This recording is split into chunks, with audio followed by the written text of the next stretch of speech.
Okay, mics are now live, and apologies to everyone at home. Okay. I don't think we could have managed that better, to be honest.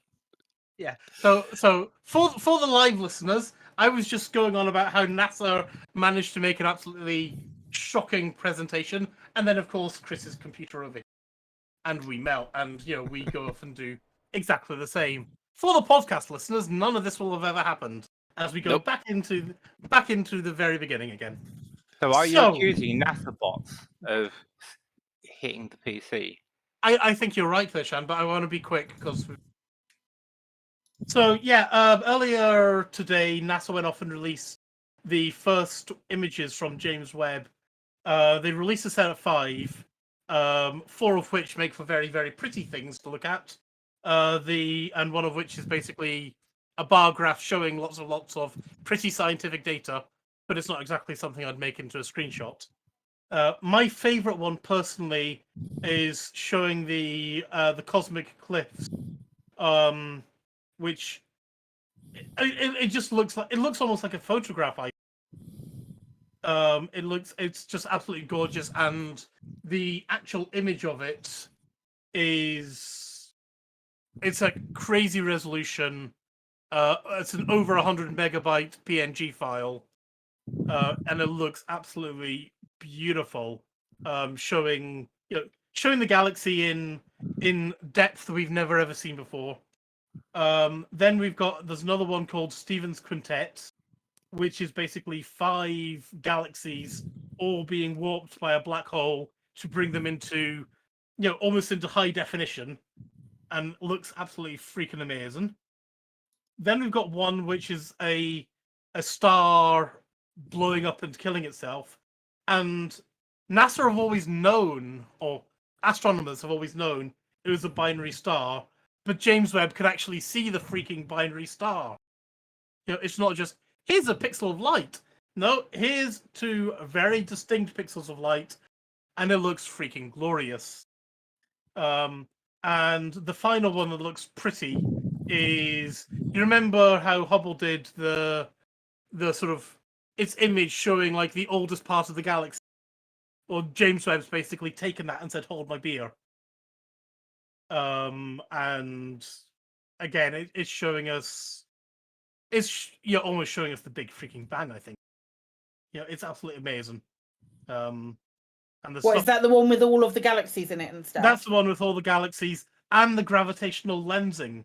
Because the way that they see all these crazy, stupid old galaxies in such definition.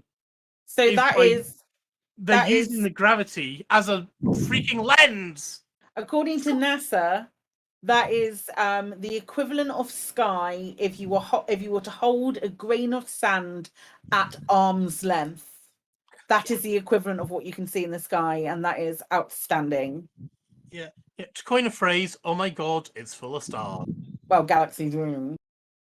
Stars are full of galaxies. No, galaxies are full of stars.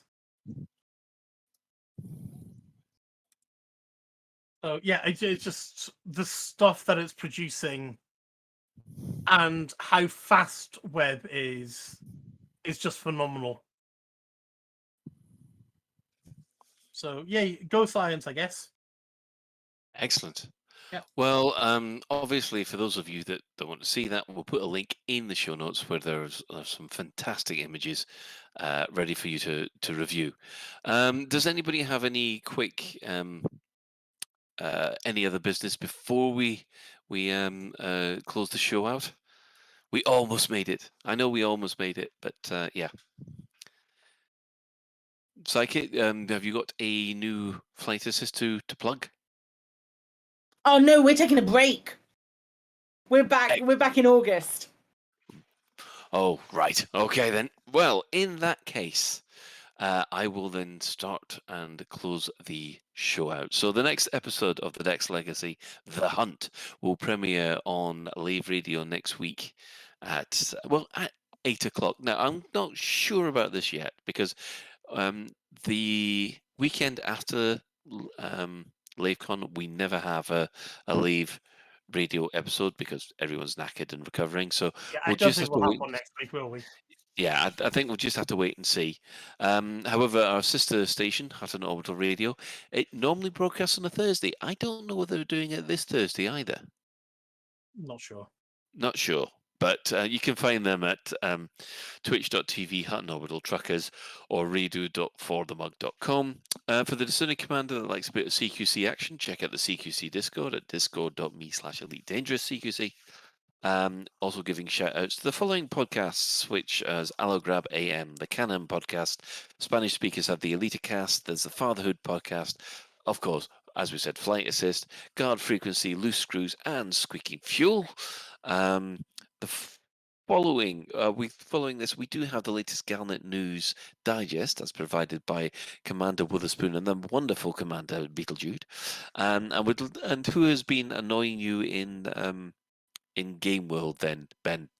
No one technically. I think that there have been lots of people around, but I'm not currently out. I'm in the station at the moment, rather than out in space, so I can't see who's flying around. So no one technically at the moment. I did see Jack Little earlier, as I said, but Yeah. but he wasn't officially there as part of Lave Radio. It's just a happy coincidence. Okay, well, if that's the case, then we'll just say special thanks, of course, to Commander Tokuso, JN Trax, and Alan Stroud, who have created music for the show. That's it for another episode of Lave Radio. If you'd like to get in touch with the show, you can email info@laveradio.com, hit us up on facebook.com/laveradio, tweet us at Lave Radio, or leave a comment in the YouTube comments underneath the show. I would say, actually, if you can, give us a rating and a review on whatever podcast app that you use. It would help us. It's always nice to raise the profile of the show, and yeah, I've noticed that our listening numbers have gone down. So if anybody would like to give us a bit of a boost, that would be nice. We also have a TeamSpeak server where commanders come to hang out and chat, and you can find that at teamspeak.laveradio.com. And do get in touch if you have any questions or if there's anything you'd like us to discuss in a future episode. Lave Radio is recorded live on a Tuesday at 8:30 and streamed out at laveradio.com/live. So thanks to Ben, thanks to Psychit, and thanks to Shan.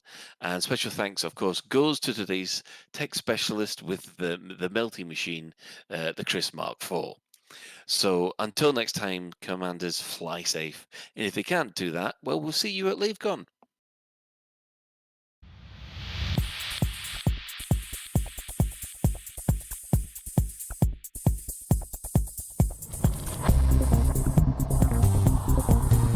Is your life like this? Sounds like someone having an orange inserted.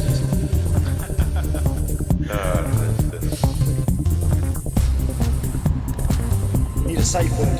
Space can be loaded.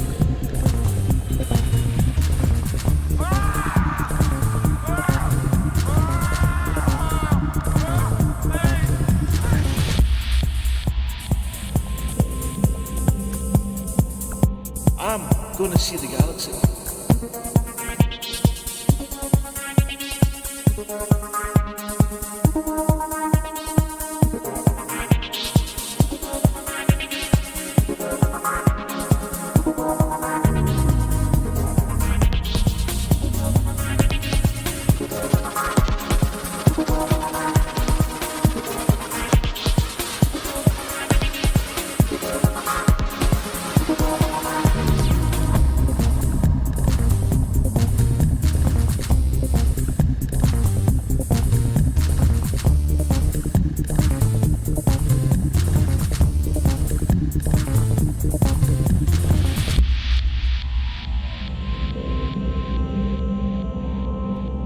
Ah, damn it. No worries, guys. Hold the fort for 2 seconds. I'll be right back.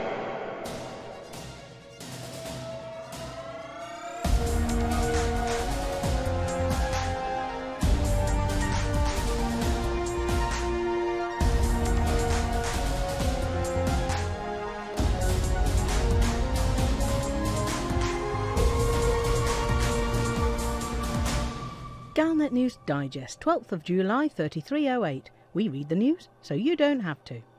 In this week's news, we wonder if Salvation will ever deliver.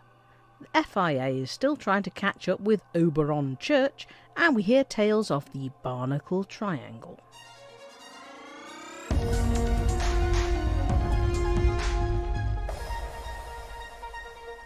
Following the successful conclusion of a week-long campaign to deliver Guardian artifacts to power the Proteus Wave superweapon, Salvation has decided he wants still more Guardian artifacts to help him build the best damn superweapon ever.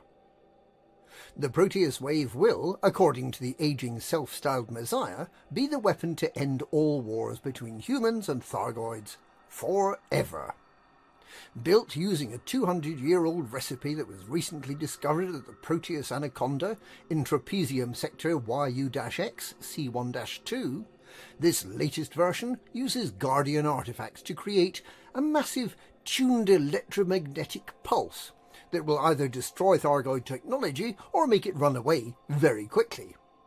By connecting the device to an ancient Thargoid structure in HIP 22460, Salvation believes he can magnify the weapon's potency to wipe out Thargoids completely. This modern-day Frankenstein doesn't seem to have considered whether a massive electromagnetic pulse might bring the Thargoid structure, which some believe may be a massive crashed hive ship, back to life, or what the potential consequences to humanity might be.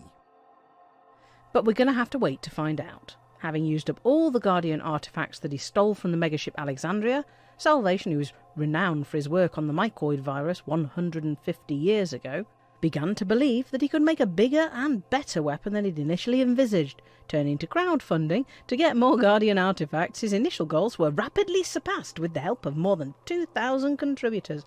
Now that appeal is over, he says that those who pledged their Guardian caskets, orbs, relics, tablets, totems and urns have voted for a bigger and better version of the weapon, saying they don't care how long it takes as long as it completely fulfills their wildest imaginings about how good the weapon could possibly be.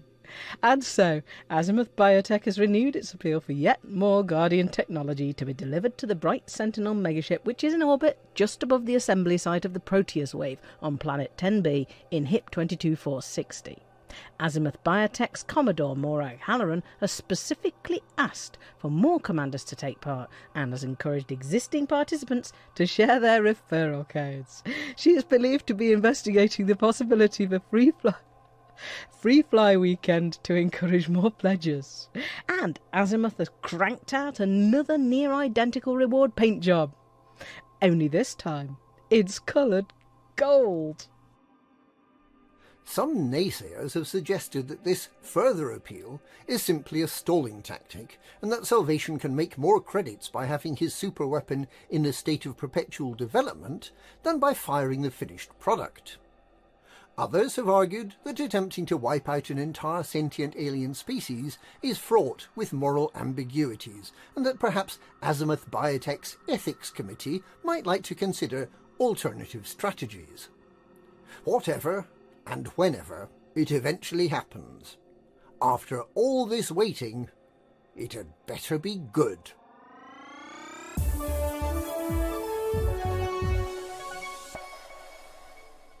The Federal Intelligence Agency doesn't seem to be having much luck capturing drug lord Oberon Church.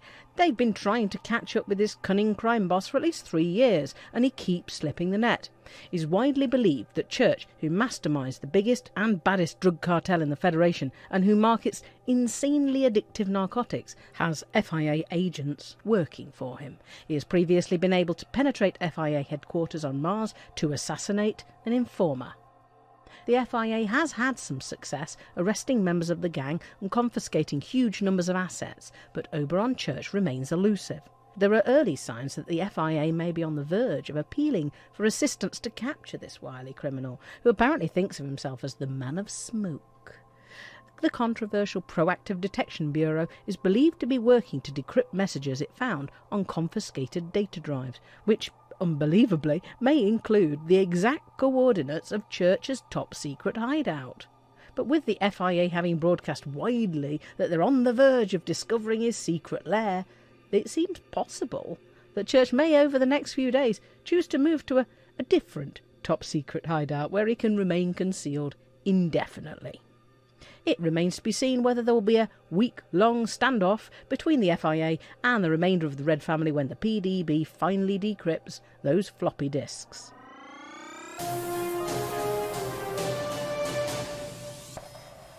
There are 3 Thargoid barnacle sites on HIP 22460 Planet 3, and we've been hearing rumours that quite a lot of ships have been going missing in this barnacle triangle.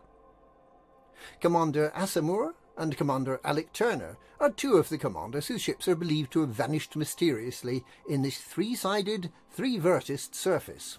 Some believe it's the 1.5G planet that sucks the ships down to be ripped apart on the rocks. Others believe that holes open up in the space-time continuum and suck the spaceships into a parallel universe.